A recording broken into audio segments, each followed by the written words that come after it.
All right, so today we're diving into something that can really throw you for a loop. Yeah. The dreaded 30-day notice to vacate here in California. Right. You're just going about your life and then bam. Exactly. This notice shows up basically saying, okay, time to pack your bags. It can feel like the rug's been pulled out from under you, for sure. Absolutely. And it can be so stressful. Yeah, really disorienting. Totally. And I'm so glad you're here with us today. Well, I'm happy to be here. Because getting a handle on your rights as a tenant, that's absolutely crucial in these situations. Couldn't agree more. And especially here in Southern California. Right. The Martinez Law Center. Yeah, they're fantastic. They really know their stuff when it comes to this. They really do. So for anyone listening in Southern California, keep them in mind. They sound like a real resource. Absolutely. Their whole focus is on tenants. Right. Not landlords. Exactly. So they're really on your side. Okay. So before we get too deep into all of that, let's just take a step back for a second. Okay. What exactly are we talking about here? Right.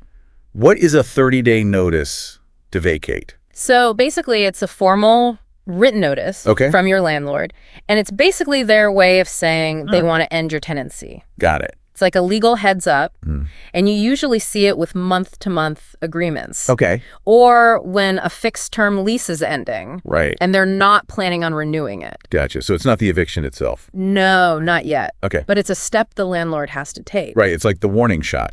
Yeah, you could say that. Okay. So not an eviction yet, but definitely a sign that things are changing. Definitely a signal. And I imagine there were some legal rules around all of this. Oh, absolutely. It can't just be like a casual text from the landlord, right? No. It's a very specific process. Okay. So first off, it has to be in writing. Okay. No exceptions there. Got it. And it needs to have certain information in it. Yep. Like the property address, the date your tenancy ends. Right. And sometimes, depending on where you are, Okay. the reason why they're ending it. So the what, the when, and sometimes the why. Exactly. Got to have all the details. All spelled out super clearly. Yeah. And even how they give it to you matters. Oh, really? Yeah. So it could be personally delivered. Okay. Or left with someone there. Or in some cases, they might post and mail it. Okay. And here's something a lot of people miss. Okay. The 30-day countdown starts the day after the notice is served. Oh, that's a good point. It's not from the day of. Right. Those specifics really matter. They really do. Okay, so let's zoom out for a sec. Sure. Why would a landlord even bother with this whole notice thing? Well, the most common reason is they're ending a month-to-month tenancy. Okay, makes sense. But there are others. Like what? Sometimes they want to change the terms of the lease. Like what kind of change? So like raising the rent. Oh, yeah. Or maybe new rules about pets. Okay. And if the tenant doesn't like those changes, Boom, 30-day notice. got it. So changes to the agreement can be a trigger. Exactly. And you mentioned those just cause rules earlier. Right. Those seem like a big deal, especially here in Southern California. Huge deal. So fill us in on those. Okay, so in a lot of places down here, landlords can't just end a tenancy for any reason. Okay. They need a good legal reason, even if it's month to month. Interesting. It's about protecting tenants from getting kicked out unfairly. So it's not just a simple, I don't want you here anymore situation. Nope, there have to be grounds. Okay, specific grounds. Specific, and they have to be spelled out clearly. Got it. So it's not a free-for-all for landlords. Not at all. They can't just do whatever they want. There are rules. Okay, so what happens when a tenant actually gets one of these notices? Right. What are their options? Okay, so first things first. Oh, okay. Don't panic. Easier said than done. I know. But seriously, you have rights. Okay, that's good to know. And you need to know what they are. So start by looking at the notice itself. Okay. Does it have all the info it's supposed to? Like what kind of info? The right date's the right address. Okay. Is there anything that seems wrong? Got it. Those details can be super important.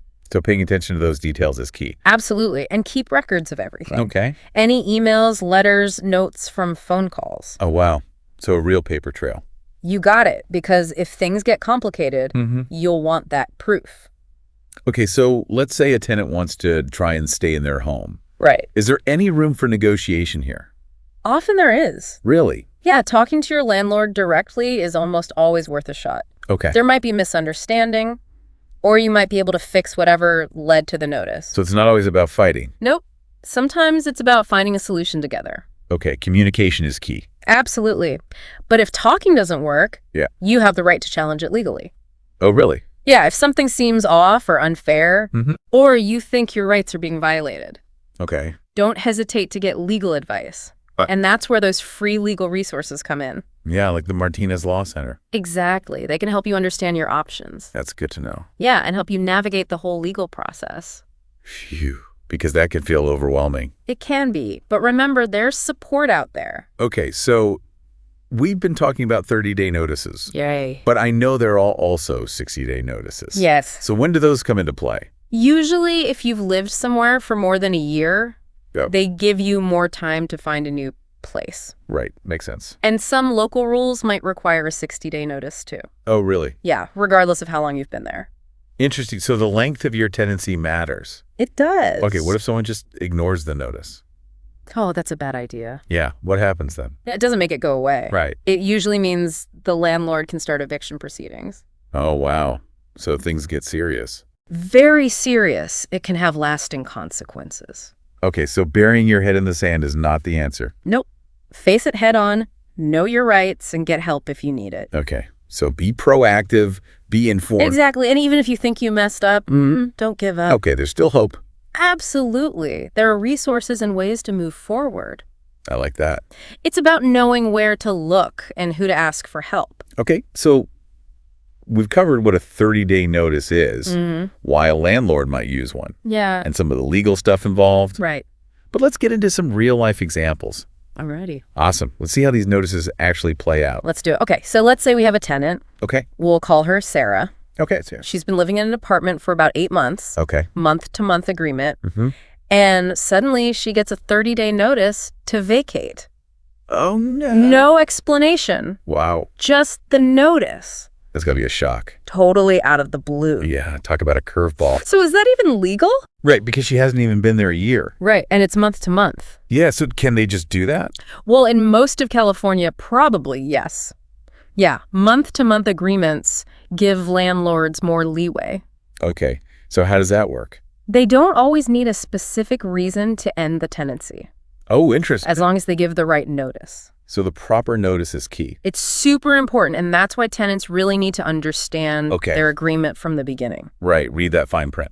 Exactly. So in Sarah's case, not getting a reason might not be a red flag in itself. Okay, but what about those just cause protections? Yes, those can change things. Right, and you said those are more common in Southern California? Exactly. A lot of cities and counties down here have rules that say landlords need a valid reason, Okay, even for month to month. got it. So location really matters? Absolutely. Location, location, location. So Sarah needs to check her local rules. Exactly. To see if just cause applies to her. Okay, let's say it does. What kind of reasons would fly under those rules? Good question. So common just cause reasons could be things like the landlord needs to move in themselves Oh, or a family member. got it. Or maybe they're planning big renovations that need the unit to be empty. Makes sense. Or sometimes they might just take it off the market completely. Oh, wow. So they're not renting it out anymore. Exactly. Okay, so there are legit reasons, but they have to be specific. Yes, specific and stated upfront. So it's about protecting tenants. It is. It's about making sure it's fair. Right. No unfair evictions. Exactly. Yeah. Now, let's say Sarah had been in the apartment for over a year. Okay, so longer than a year. Would that change things? I'm not sure. What about those different notice periods we talked about? Right. Does that 1 year mark shift things? It totally does. Okay, so how? If she'd been there over a year, the landlord would usually need to give her a 60-day notice. Oh, okay, so more time. More time to prepare and find a new place. That makes sense. It's pretty standard in California for tenancies over a year. Got it. Okay, so let's rewind back to Sarah at 8 months. Okay, back to our original scenario. She gets this 30-day notice, and she starts to think maybe it's retaliatory. Oh, interesting. Like payback. Yeah, like maybe she asked for repairs recently. Okay. Or complained about something. Yeah, so she's thinking the landlord's trying to get back at her. Exactly. Could a landlord do that? That's a great question, and the answer is no. Oh, really? Retaliatory evictions are illegal in California. Okay, good to know. A landlord can't just kick someone out for asserting their rights. Okay, so like for asking for repairs. Exactly, or reporting code violations. So what should Sarah do if she thinks that's what's happening? Documentation is her best friend. Okay. She needs to gather any evidence she has. Like what kind of evidence? Copies of repair requests. Okay. Communication with the landlord. Anything that shows a timeline. Okay, so connecting her actions and the notice. Exactly. She wants a clear paper trail. Write that paper trail again. It's so important. And once she has that, she should talk to a legal expert. Like the Martinez Law Center. They're great for this kind of thing. Okay. They can help her see if she has a strong case. Got it. And figure out the best way to move forward. It's amazing that these resources exist. They really are so helpful for navigating all of this. All right, let's throw in another twist. Okay, I like where this is going. What if the 30-day notice is missing some info? Ooh, like what? Like the wrong termination date. Okay. Or maybe the address is messed up. Interesting. Do you think those errors matter? I mean, they seem small, but... They matter a lot. Really? Remember all those legal requirements? Right, the dates, the address. All of that. It's not just technical stuff. Okay. It's essential for a valid notice. So if it's missing things or has errors... It could be considered invalid. Wow. So even small details can make a big difference. They really can. It's about protecting both sides. Okay, both the landlord and the tenant. Exactly, making sure everything is clear and above board. Right, no misunderstanding. Exactly. Okay, but let's be real for a minute. Okay. Some tenants might just ignore the notice. Even if it seems valid? Yeah, maybe they hope it'll go away. Right, or they're overwhelmed and don't know what to do. Exactly. So what do you think the risk is there? Ignoring a legal document never seems like a good idea. It's not ignoring a valid 30-day notice. It's basically saying, go ahead and start eviction proceedings. Oh, wow. Which can have serious consequences. So it's better to just deal with it head on? Always understand your options. Right. Get legal help if you need it. Protect your rights. Exactly. Yeah. Okay, now we've talked a lot about 30-day notices. We have. But you also mentioned those 60-day notices. Right. Can you remind us when those usually happen? Sure. So if a tenant has lived somewhere for more than a year. Okay, over a year. In most of California, the landlord usually needs to give them a 60-day notice. Okay. Just gives them more time to prepare. Right, makes sense. More time to move. Exactly. Are there any other situations I'm not sure. where a 60-day notice might be required? Fill me in. So sometimes local ordinances have special rules Okay. that trigger a longer notice period, Okay. even if someone hasn't lived there for a full year. Got it. And we talked about protected classes of tenants. Right, right. They might have extra rights that extend the notice period too. Okay. It really depends. So always double check. Always double check the local laws. And any specific protections. Exactly. Knowledge is power. It really is, especially in these situations. Speaking of knowledge, Yeah. you mentioned earlier that sometimes you can negotiate. Right after getting a 30-day notice. Yeah. Can you give us some more tips on that? Oh yeah, let me dive into that. How does that work practically? Yeah, negotiation. It's a word that can sound kind of scary, I know, right? especially with legal stuff. It feels very formal. But I think it's good to remember. Yeah. Negotiation isn't always about like fighting. Yep. It's about communication, finding some common ground, Right, working together. and hopefully coming up with something that works for everyone. A win-win. Exactly. So for example, Okay. let's say a tenant gets a 30-day notice Okay. because they're behind on rent. Right. Tough situation. Totally. But maybe they could negotiate a payment plan Yeah. with the landlord, That's a great option. catch up and avoid getting evicted. Exactly. It's a way to get back on track. So instead of just panicking, Yeah. they can reach out and try to work things out. Be proactive. Right, exactly. And it's not just about late rent. Right. There are other situations where negotiation can help. Like what? Maybe there's a disagreement about repairs Okay. or some confusion about the lease. Yeah. It's all about talking it through. Open communication is key. Absolutely. Okay, before we wrap up, Sure. I want to circle back to the Martinez Law Center. Yeah, they're a great resource. You've mentioned them a few times. I have. So for our listeners in Southern California who might be feeling a little overwhelmed, Right. can you remind us why they're so helpful? Absolutely. So they're a law firm, Okay. and they specialize in tenant rights, Okay. which means they only represent tenants, Okay. not landlords. Got it. So they're really on the tenant side 100%. Their whole focus is on protecting you.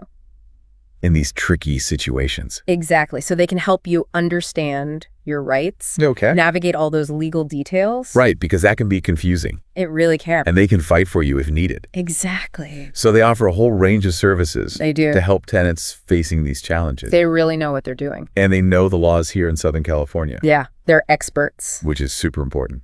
Absolutely.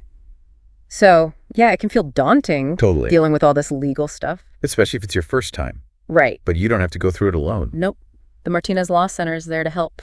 Okay. They can make things clearer and just support you through it. Because it can be stressful. It can be really tough. All right. So to recap, knowledge is power.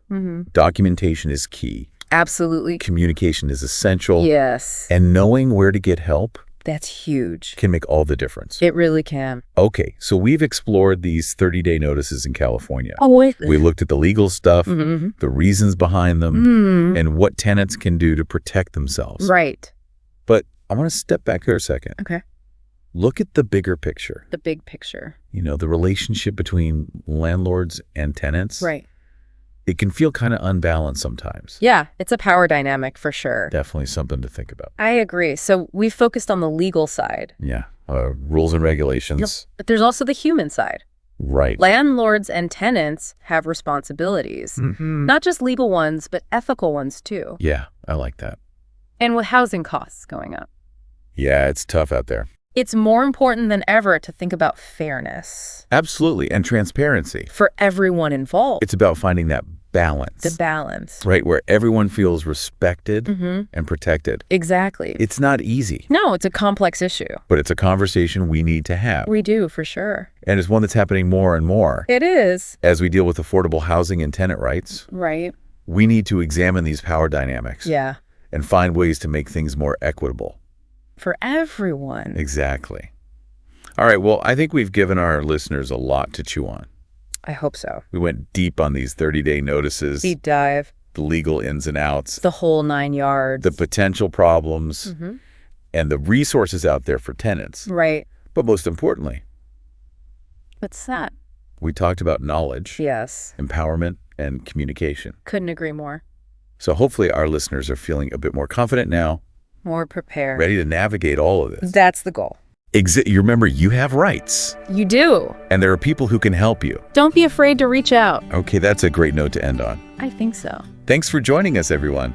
Thanks for having me. We hope you found this deep dive helpful Informative. and empowering. And remember, Yes. even in tough situations, knowledge is power, Absolutely. and you are not alone. You got this. Call now